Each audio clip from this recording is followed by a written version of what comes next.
आज दोपहर की स्वाध्याय से पहले बहुत बहुत मंगलमय आशीर्वाद। हम लोग आज एक विषय पर चर्चा कर रहे हैं जिसका नाम है मत भटको लक्ष्य से। क्या कहा? मत भटको लक्ष्य से। जो आपने एम अपना बना रखा है, एम यानी लक्ष्य बना रखा है, उस लक्ष्य से अपन को कभी नहीं भटकना चाहिए। ये मुनियों की चर्चा है, लेकिन श्रावक को भी अपने लक्ष्य से कभी भटकना नहीं चाहिए। एक लक्ष्य बना लो, एक साधना बना लो कि हाँ मुझे ऐसा साधना करना है, ये मेरा लक्ष्य है, इतना मुझे करना है, इतना मुझे रहना है, इतना मुझे खाना है, इतना मुझे सोना है, इतना। अगर एक लक्ष्य बना लोगे तो धीरे धीरे धीरे धीरे धीरे रास्ता आसान हो जाएगा। क्या हो जाएगा? हे श्रमण, किसके लिए कह रहे हैं? मुनियों के लिए। आचार्य कह रहे हे श्रमण, आपको श्रावक यानी आप लोग प्रातः स्मरणी बोलते हैं। प्रातः स्मरणी का मतलब ये हुआ कि सुबह उठते ही आपका स्मरण करते हैं।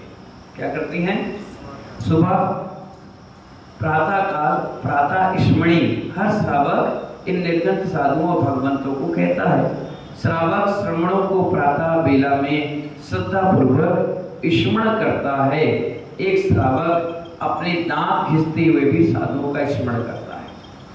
अगर मंजन भी कर रहा है कोई तो साधुओं को क्या कर रहा है? याद कर रहा है, स्मरण कर रहा है। सो रहा है, नहा रहा है, खा रहा है, 24 घंटे भगवान और श्रमणों को यानी मुनियों को क्या कर रहा है? याद करता है। क्यों याद करता है? अब सुनिए। दांत घिसते हुए साधु का स्मरण कर रहा है और चिंतन करता है कि धन है मुनि मुद्रा निर्गत दशा। याद करता है कितनी बड़ी तपस्या है। कभी केशवन साधु करते हैं तो उसको देखकर लोग खुश हो जाते हैं। क्या हो जाते हैं? खुश। वाह कितना बढ़िया कृष्ण रही, मजा आ गया, इतनी बड़ी तपस्या। पैदल देखता है गर्मी के समय में, एक टाइम भोजन देखता है, कभी अंतराय देखता है, निर्गत रूप देखता है ना। निर्गत साधु नहाते नहीं, वो रूप भी देखा उसने। उसके अलावा रात के मौन, फिर दिन में साधना, उपवास, व्रत, सब कुछ चर्या देखने के बाद वो सुबह सुबह उनका स्मरण करके नमस्कार करता है। बोले धन है मुनि मुद्रा, धन है निर्गत दशा, जय हो भगवान भावी। क्या गजब का आनंद आ रहा है, बहुत अच्छा लगता है। तो वह अपने कर्मों को घिस रहे हैं। क्या कर रहे हैं वो? मतलब कर तो रहे हैं गलत काम, लेकिन उसमें भी शुभ का आश्रय कर रहे हैं। कैसे? खाना खा रहे हैं लेकिन याद कर रहे हैं मुनियों को, नहा रहे हैं लेकिन याद कर रहे हैं मुनियों को, दांत मंजन कर रहे हैं तो याद कर रहे हैं मुनियों को। वो सोच रहे हैं हम सब इतना काम कर रहे हैं, वो तो सब कुछ काम नहीं करते। कितने बड़े योगी हैं, कितने बड़े श्रमण हैं, मजा आ गया, बहुत बढ़िया, खुश हो रहे हैं। तो वो क्या कर रहे हैं? फिर भी कर्मों का निर्जरा कर रहे हैं, कर्मों को घिस रहे हैं। मैं तो दांत घिसकर दांत चमका रहा हूँ और धरती के देवता लेकर प्रतिक्रमण प्रत्याख्यान स्वाध्याय करके अपने आत्म स्वरूप को चमका रहे हैं। ये कौन सोच रहा है? एक श्रावक। किसके लिए सोच रहा है? साधुओं के लिए। वो ये सोच रहा है देखो मैं दांत चमका रहा हूँ और साधु प्रतिक्रमण कर रहे हैं, स्वाध्याय कर रहे हैं, तपस्या कर रहे हैं, प्रवचन कर रहे हैं, कितनी बड़ी बात है, वाह बहुत बढ़िया। मंजन करा जा रहा है, नहा रहा है, खाना खा रहा है, पैदल चल रहा है, दुकान कर रहा है, दुकान में भी कई बार फोटो देख करके नमस्कार कर लेता है। इसलिए तो कहा आचार्य प्रातः स्मरणी, उठते साथ उनका स्मरण कर रहा है। किसका कर रहा है? उठते साथ ही उनको नमस्कार कर रहा है। ओहो कितना निर्मल भावना है। क्या कह रहे हैं आचार्य?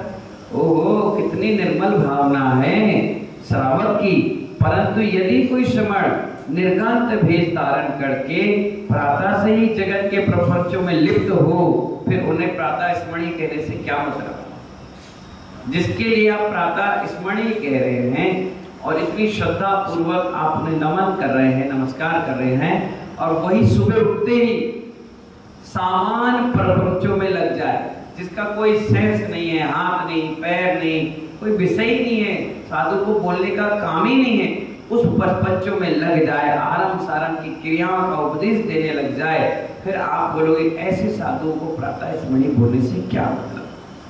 क्या मतलब? ये बेकार। ये निर्गंथ मार्ग को खराब कर देंगे। जो हमारे निर्गंथ साधुओं का मार्ग है वो शीतलाचार में बदल जाएगा। नहीं, इन्हें प्रातः स्मरणी नहीं कहेंगे। दूसरा कह रहे हैं भगवान, हे मुनिराज, अपने व्रतों का निरतिचार पालन करो। निरतिचार मतलब अतिचार उसमें नहीं लगना चाहिए, अनाचार हमसे नहीं होना चाहिए। कोशिश करो कि बच्चम काल में कोयले की कोठरी से निकले हो बच करके निकलो, टच ना करो, नहीं तो काले तो होने ही होना है। कहीं आपके कारण किसी की श्रद्धा पर आंच ना आए। क्या कह रहे हैं आचार्य? आपके कारण किसी की श्रद्धा पर आंच ना आ जाए, क्योंकि करोगे आप और भोगना पड़ेगा 3 कम 9 करोड़ महाराज। क्या कहेगा व्यक्ति? सब महाराज ऐसे होते हैं, सब मुनिराज ऐसे होते हैं, हमने सबको देख लिया है, हमारी श्रद्धा डोल गई। यानी आपने गलती करी और सारे मुनिराज को उसका खामियाजा भुगतना पड़ेगा। कोई एक गलती कर जाए तो सब लोग क्या कहते हैं? अरे सब ऐसे होते हैं, जबकि सब ऐसे नहीं होते। जो करता है सो भोगेगा। हमें अपनी श्रद्धा तोड़नी नहीं चाहिए।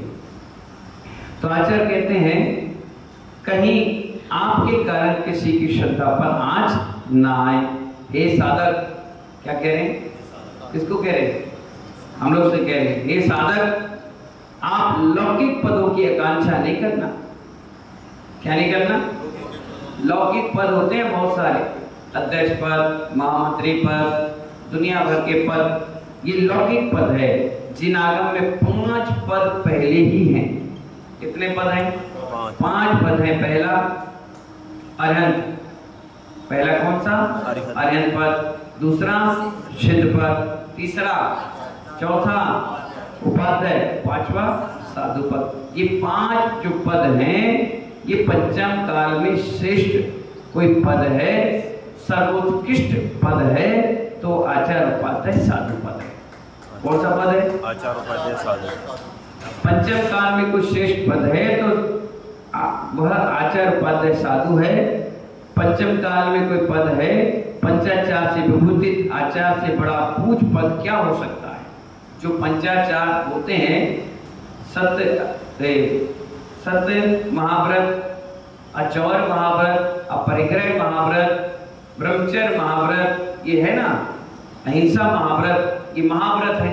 इन व्रतों का, पंचाचार का पालन का मतलब इन व्रतों का आचार्य खुद भी पालन करते हैं और अपने शिष्यों को भी। 5 समिति, 5 इंद्रिय निरोध, 60 अवसर, 7 विशेष गुणों का पालन वो खुद करते हैं और अपने शिष्यों को कराते हैं। और जो ना कर पाए उसे दंड देते हैं, प्रायश्चित देते हैं, फटकारते हैं, डांटते हैं। तो ऐसे आचार्य से बड़ा इस पंचम काल में कोई पद नहीं है। क्या कोई कहता है विधायक जी आ गए, विधायक जी भी आचार्य से नीचे। अरे भाई मंत्री जी आ गए, वो भी नीचे। अरे राष्ट्रपति आ गए, प्रधानमंत्री, उनके आगे भी ये पद की वैल्यू नहीं है। वो राष्ट्रपति हो, प्रधानमंत्री हो, मुख्यमंत्री हो, आज हैं, 5 साल के बाद सरकार गिर गई, 2-2.5 साल में फिर वो भूत हो जाएंगे। और जो पद पे आप हैं वो अभूतपूर्व है। क्या है? हाँ, साधु पद ऐसा पद है जो अभूतपूर्व पद है। आचार्य उपाध्याय भी एक दिन साधु ही बनेंगे, निर्गंथ ही बनेंगे। पहले निर्गंथ बनेंगे तब जाकर उनको पद मिला। वो उनके गुण हैं। कौन से गुण हैं? आचार्य उपाध्याय के गुण हैं, वो गुण बढ़ गए। बाकी 28 गुण का पालन तो वो साधु रह करके भी करना ही पड़ेगा। आचार्य के विशेष गुण वो जुड़ जाएंगे, है ना। तो इसीलिए साधु पद एक ऐसा पद है, अभूतपूर्व पद है। कभी कोई साधु के आगे या पीछे आपने देखा, अब उसके लिखा हो भूतपूर्व मुनिराज, समाधिस्थ लिखेंगे, है ना, उनके आगे भूतपूर्व नहीं लिखता। लेकिन अगर आप देखोगे भूतपूर्व प्रधानमंत्री, भूतपूर्व राष्ट्रपति, वो भूत हो गए। लेकिन हमारा जो पद है साधुओं का वो कैसा है? अभूतपूर्व है। तो आचार्य कहते हैं इस पंचम काल में वर्तमान में कोई उज्जवल पद है तो आचार्य का है। पंचाचार से विभूतित आचार्य से बड़ा पूज पद क्या हो सकता है? ब्रह्मांड में वर्तमान में कोई उज्जवल पद है, स्वपर के कल्याणकारी कोई पद है, वो जैनाचार दिगंबराचार है। स्व और पर यानी खुद का भी और दूसरे का। मैंने बताया ना पंचाचार का पालन खुद भी करते हैं, शिष्य से कराते हैं, इसलिए स्वपर कल्याण की भावना रखते हैं, इसलिए उनसे बड़ा पद इस पंचम काल में किसी का नहीं है। अरे तो जब चतुर्थ काल में आएंगे तब वो आचार्य से बड़े, बाकी आज के समय में आचार्य से बड़ा कोई पद नहीं, दिगंबर आचार्य में। इस पद को प्राप्त करके भी दुनिया के पदों की चाह है, तो वह ऐसे ही है जैसे सरोवर में स्वच्छ निर्मल नीर में भैंस प्रवेश कर जाती है। जैसे तालाब में क्या होती है, भैंस होती है ना, पानी साफ है बढ़िया है, भैंस क्या हो जाती है, प्रवेश कर जाती है, और प्रवेश करने के बाद थोड़ी देर नहाती धोती घूमती है, फिर पूरे तालाब को मचा देती है गंदा, और मचा करके फिर निकल जाती है, खुद भी गंदी होती है और उसको भी। तो आचार्य कह रहे हैं इस पंचम काल में इतना बड़ा सर्वोच्च पद दिगंबराचार्य का आपके पास है, तो इससे बड़ा पद इस दुनिया में किसी के पास नहीं। ऐसा स्वपर कल्याणक का पद आचार्य कहते हैं, इस पद को प्राप्त करके भी दुनिया की पदों की चाह, लौकिक पदों की चाह अगर आपके मन में है, निर्गन साधु से कह रहे हैं, तो वह ऐसे है जैसे स्वच्छ सरोवर में निर्मल नीर भरा हुआ है, भैंस प्रवेश कर गई, अब वो पानी पिएगी, बाद में उसमें लघु शंका भी करेगी, फिर बचाएगी, तत्पश्चात पानी पिएगी। हे मित्र, क्या कह रहे हैं आचार्य बाबा, हे मित्र तुम जिन शासन के पवित्र सरोवर के हंस बन के तो आना, परंतु भैंस बनकर नहीं आना। आप देखना भैंस को पानी पीने के लिए छोड़ेंगे सरोवर में, तो पहले जाएगी, मचाएगी खिचपिच धूम धड़का, फिर लवशंका भी कर देंगी, गोबर भी कर जाएगी, सब गंदा मचा देंगी, और फिर क्या करेंगी, उसी पानी को पिएंगी और फिर आ जाएंगे। आचार्य कहते हैं तुम दिगंबर इस पवित्र जिन शासन के हंस बनकर जाना। क्या बन के जाना, हंस बनकर जाना, भैंस बनकर मत जाना। अगर भैंस बनकर गए तो इस पद की गरिमा ही तुम खत्म कर दो। इसीलिए बहुत सोच समझकर, बहुत चिंतन करके एक आचार्य दूसरे को आचार्य पद देता है, एक आचार्य दूसरे को उपाध्याय पद देता है, एक आचार्य दूसरे व्यक्ति को मुनि पद देता है, और देने से पहले मंच पर भरी समाज के बीच पूछता है, ठोकता है, बजाता है खूब जोरदार, हाँ भाई सुन लो, कपड़े उतर गए हैं, अभी भी सोच लो, अभी भी विचार कर लो, कुछ नहीं बिगड़ा, पहन लो दोबारा, लेकिन एक बार उतारने के बाद इस पद की पिछी कमंडल की रक्षा अपने प्राणों से बढ़कर नहीं करना। प्राण चले जाए, लेकिन इस पिछी कमंडल पर आंच नहीं आना चाहिए। कोई कुछ भी कहे, कैसे ही कहे, कितना आपका माइंड वॉश करके चले जाए, लेकिन कभी वापस जाने की, पीछे पलटकर देखने की कभी हिम्मत मत करना। प्राण चले जाए, लेकिन ये नियम नहीं टूटना चाहिए। सुबह का टाइम, शाम के टाइम, रात के टाइम, जब जब टाइम मिले तब तक अपनी आत्मा का चिंतन नहीं भूलना, अपने व्रत को पालन करते रहना। जिसके व्रत नियम संयम पालन चलते रहते हैं, वो देवता भी आकर उनके चरणों में पूजा करते हैं, उनकी भक्ति करते हैं, आराधना करते हैं। इसीलिए महानुभाव, हे मित्र, जिन मुद्रा प्राप्त करके अपने लक्ष्य से कभी मत भटकना। इसलिए आचार्य ने कहा मत भटको अपने लक्ष्य से। क्या कहा उन्होंने, मत भटको अपने लक्ष्य से। यदि लक्ष्य से भटक जाएगा तो संसार सागर में भटकना पड़ेगा। करोड़ों बार भाव बने मुनि बनने के, कितने बार बने डॉक्टर साहब, कितने बार बने, करोड़ों बार। और करोड़ों बार भाव बनने के बाद तू 1000 बार तो मुनि बना होगा, कितनी बार, पर कई बार तू भटक गया, अटक गया। मालूम है आचार्य कुंकुन देव कहते हैं, ये पिच्छी देख रहे हो क्या, ये पिच्छी इतनी बार तुमने ली है कि 1,40,000 योजन का सुमेरु पर्वत जितना ढेर लग जाए।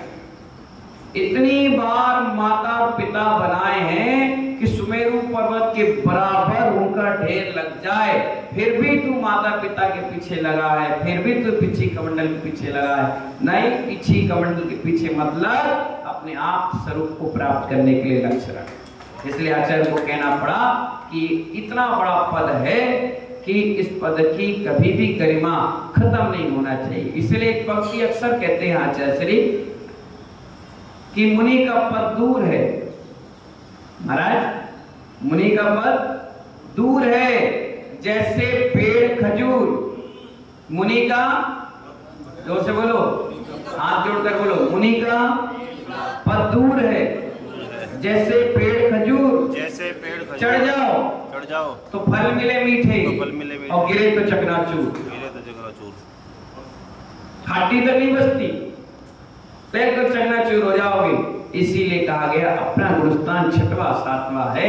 सांसारिक प्रपंचों में पढ़कर अपने पद की गरिमा ना खराब करें, आपके मूल गुण को खराब ना करें। अपना स्वाध्याय, प्रतिक्रमण और जाप अनुष्ठान में लग करके अपने पवित्र परिणामों को इन छोटे छोटे श्रावक के विचारधारा में उलझ करके खराब ना करें। अपने लक्ष्य को ना भटके, और अगर भटक गए हैं तो कोशिश करें जल्द से जल्द वापस आए, क्योंकि हमारे यहाँ कहा गया है सुबह का भूला शाम को लौट कर आए, उसे भूला नहीं करते। और भूलने की कोशिश भी ना करें और अच्छे से अपने लक्ष्य पर रहें। यही गुरुदेव ने अपन सबको आज का बहुत सुंदर पॉइंट दिया। मत भटको, अपने लक्ष्य से लगे रहो, अपने लक्ष्य पर एक न एक दिन तो लहर आएगी और एक दिन भगवान आत्मा बनाएगी। इन्हीं मंगल भावनाओं के साथ जय बोले आदिनाथ भगवान की।